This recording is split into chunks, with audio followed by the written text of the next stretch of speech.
Hello. Hello. Hi. We've got an insane panel right now on specialising in hair care, so you're a very lucky audience. So I'd love to just do a round of introductions. Let's start with you, Lisa, and then Claire, Guy, Michelle. If you'd do a little introduction about yourself. Of course, thank you. Thank you, Shiv. Thank you, everyone, DTC Live, for having us today. So I'm Lisa Stone, Chief Growth Officer, try saying that when you're drunk, of KMI Brands. And today we're here representing Naughty, which is our hair care brand, our own brand. But in our portfolio, we also look after Ted Baker Beauty globally and have a couple of other own brands that we are incubating as we speak. Guy? Oh, Lisa, Claire? Claire. Oh. Sorry. I'm Claire, Brand Director at KMI Brands, working across the portfolio that Lisa's outlined. My responsibility is anything to do with brand, design and customer. So everything that the previous guys were talking about really resonates with me as well. Guy? Hi, I'm Guy. My Hair Doctor is my brand. I'm a hairdresser of too many years and a trichologist of a few less. I decided to take on the multinationals and launch a hair care brand, which I did in 2018, 2019. We're growing slowly, and all of this is fantastic information for me. Michelle? So I'm Michelle, and I founded Boucleme, which is a hair care range created specifically for curls, born out of personal need. We launched back in October 2014 with just 3 products and my own money, so self-funded. We've never had investment to date. And we launched at a time where the beauty industry largely ignored curly and textured hair. So I kind of picked up on the struggles of the curly community through social media, and of which I shared their struggles. And realised that the only way to really do this was to bring it to market myself with my own website and speaking directly to my curly consumer through social media. I'd love to start with that, actually, because you've taken a DTC approach. So could you talk to us about the Boucleme journey? I know a lot of my friends and family are big fans. So, I mean, as I said, there was no, editors weren't talking about the brand. They weren't interested in curly hair. Retailers certainly weren't interested. So DTC was really my only option to come to market. The journey itself has been great at times and really tough at times. When we first launched, we were growing 100% year on year. It was a very different space, eCom, then to what it is now. And yeah, basically we didn't have to invest much time and money because it was really easy to grow organically. And I would say that some of the struggles that we've had have been to do, I'm kind of losing my complete train of thought here. But yeah, basically some of the more difficult times were when the pandemic hit. And basically sales kind of increased and it was going exponential and it was great. But then as life began again and lockdown lifted, we naturally noticed a sales decline. And during that time of growth, we had scaled up the team and we had to kind of start looking at what we could do. It was a really unpredictable time. Everything was in flux and it was really difficult to work out how to stabilize. During that time, we also had a fire in our warehouse. Yes, we did. And that was a really, really testing time. Because we are a self-funded business, D2C is really like the backbone of our business. And we had to kind of pause website sales as the fire brigade basically went to the building to determine whether it was safe or not. And that meant we could get our stock back out. So that was a really testing time and lots of really sleepless nights. But we basically then had to kind of get back up online and start selling again. But yeah, so some of those things were really, really difficult. But some of the good things were we really learned through those times. It was really, really challenging. And I think at the beginning it was really easy because sales were just kind of coming and it was just all very organic. But I've really learned so much in the last 2 to 3 years. Those challenges really have defined the business and helped us become more robust. And I'd say we're now overachieving on our sales targets. We've trimmed the team to kind of make sure that we are not focusing too much on high revenue. As the guy from the Bottle Club said before, I think that's really important. And yeah, we're overachieving on targets and things, and the team's better than ever. Yeah, you mentioned on our planning call how great you've now got your team. And congratulations, that's hard to do. And heartbreaking to hear as well, but I'm glad that you're back. Guy, could you talk us through your journey with your Haircare brand and where you are, what you're doing? I haven't got a clue what I'm doing. I started as a challenge, really. I set up a clothing brand for a girlfriend of mine, and we split up slightly acrimoniously, and I thought, right, I'm going to prove you. So I decided to carry on with my brand, which I'd interrupted while I set up her clothing brand. So we started My Hair Doctor around about the end of 2018, 2019. I've loved hair products all my life. I've worked with hair products all my life, and I've worked for some really big multinational companies, Vidal Sassoon and people like that all over the world. And you know, the first product I ever put in my hand was an Aveda product called Shampure, which I'm sure many of you are aware of, and I absolutely loved it. I just loved the whole idea of a product that you enjoyed using. You enjoyed the smell. It became a journey, a sensual journey.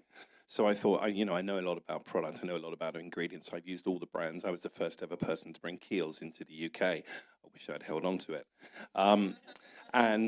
So I started My Hair Doctor, and I started it on my own. And I think one of the interesting things that I still find even today is that when, say, an online business comes to us and says, if you could just fill out this Excel form, who's your managing director? Oh, that's me. Who's your warehouse manager? Oh, that's me. Who's your account manager? And, oh, that's me as well. We're growing, but our business, just purely by chance, has grown mostly on telesales. So we do QVC, QVC Germany, QVC UK, QVC Italy, TVSN Australia, TVSN New Zealand, and it's just growing so rapidly that we don't actually have time. And I was saying to Tash that some of these, CPIs and ROIs and things like that, it's just all we're doing is just shipping product, and I fly to Italy, I fly to Australia, and it's growing, and we're desperate to, I think, get into retail. But the argument for us is like, we're a self-funded brand. Every penny of my life is in this brand. I don't have any borrowings. But the interesting thing is retail, and I was talking to somebody the other day, and it's like, in May this year, in August this year, I'll go on QVC UK, and in 24 hours, with one special offer, we will expect to generate about £500,000 to £600,000 worth of revenue. Now, I will sell about 6,000 units of that product in those 24 hours, and I will make about 12 or 13 pounds per unit on those 6,000 units. So I will make 75 grand a day, but I don't do that every day. And so our argument is always Selfridges. Oh, I'd love to be in Selfridges. I'd love to be in Harrods. But am I sitting there selling 15 units a week? So we sort of feel that the next stage of our journey, apart from D2C, is we've got to really we've got some great products, by the way, and we've got to get those products into the hands of the right TikTok people and social content people so that those companies then take notice of us. We get a lot of notice because people say, oh, what's this thing that wins all these awards? What's this thing that sold so many on QVC? And so now people are beginning to come to us. And what we notice as well, if anybody's out there from the majors, is that if we put a buzzword on a product, so we put a word on a product years ago called hair food. It's all over the supermarkets right now. We started with ingredients like niacinamide in our products, hyaluronic acid, skincare, the skinification of hair. Well, we started that because we've got skin cosmeceutical sort of manufacturing. So it's very interesting how it's always down to us to set the trends. And the big guys at Unilever and all of these other places, they just see it and they throw it into action. And it's very, very interesting how the small guys are the trendsetters. The big guys are just the followers. So interesting. I mean, two very different approaches. You've got D2C, you've got QVC, and now I'd love to touch on retail. So Lisa, if you could talk to us about your journey with retail, e-tail, and all the things that you do at Naughty, that would be amazing. Yes, of course, thank you. So our journey, as you say, has been quite different, and at KMI Brands, we're already very lucky that we have such amazing relationships with some of the major retailers in the UK, but also globally. So right now, aside from our D2C platform, we actually have nearly 5,000 stores globally. So it's about 1,300 in the UK. We're lucky enough to be with Waitrose, stocked with Tesco, Superdrug, fantastic partner for us, as well as a lot of the expected D2Cs, digital platforms that you would expect. And outside of that, our global presence as well has grown from strength to strength. Our Canadian marketplace is in real growth, real rapid growth for us at the moment. Australia is a great market, and obviously the European markets too. And we are lucky, right, in terms of being able to have the balance that comes with having our own D2C platform, but also with having that strength in those retailers, because we recognise that our customer is not always wanting to have the experience that we can offer her on a D2C platform, where we might treat her with unique experiences or with VIP special deals, but actually she just wants to buy that product in Tesco when she's in there. So it's a great balance, but it has its pros and cons, that's for sure. And I'd love to talk to Claire about that, actually. From a brand side, as brand director, how do you navigate all those different channels, different retailers, different markets? That must be a real challenge. It is a real challenge, and it's a challenge sometimes to keep the commercial team under control of like, great, we've got another win, another retail. I'm like, okay, hold on. Cassie used to work at KMI, so I know she appreciates, as did Shiv, holding on to some of that control, because it's great that you grow, but I want to make sure that there is a lovely, consistent look and feel for the customer visually, and the experience that they receive through any kind of connection with the brand, whether that's product or speaking to someone. We have an amazing customer experience manager who looks after all our social media and D2C comments. So I think that is a challenge to navigate, but what comes out of it, as Joanna was talking about right at the start, is the richness of the customer data that we get from having a really strong D2C platform. So I was on the phone to a customer the other day, a lovely lady who actually wanted to buy the product in Superdrug, and she told me all about her experience of trying to find the product. She didn't want to shop on D2C. She didn't necessarily, she was an older lady, she didn't know how to, and I think with Naughty, and probably for you guys as well, your customer is quite wide in profile, so having each of these retail distribution points means we access a lot of different customers and their needs. Amazing. And quick fire question just before we leave.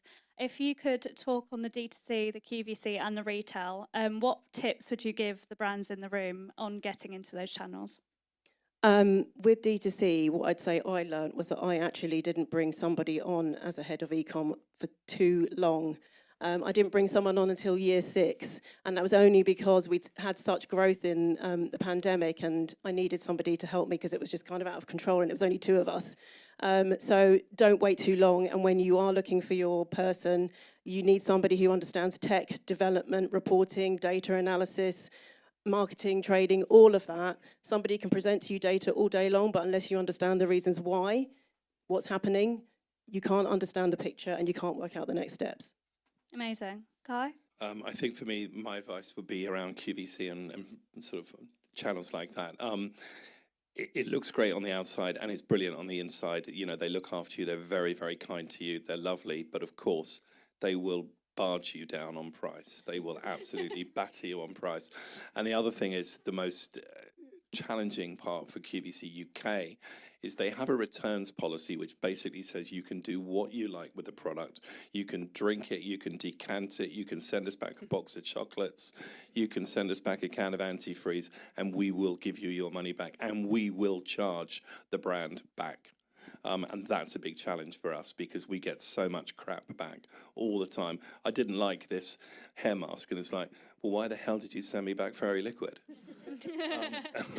So, you know, I understand what the guys were saying earlier. So, but once you're in, we've talked about the volume. The volumes can be great, and we are growing and growing. And the lovely thing about it is that once you are in and they like you and you like them, we're now plotting 25 and even into 26, and the growth will be phenomenal. But where's the time to get into retail? And then finally, Lisa. Thank you. So I guess I would go back to know your customer. which it always comes down to, but also know the retailer's customer too, because you've got to find a perfect fit for that. You've got to find their white space as well, which obviously in the hair care category is incredibly cluttered. So you've got to have your point of difference and really recognise and sell to that retailer why they need and want your product, but making sure there's harmony in the customer. Wow, so insightful. And you guys will be around in break, so if there's any questions, I'm sure you guys would love to hear.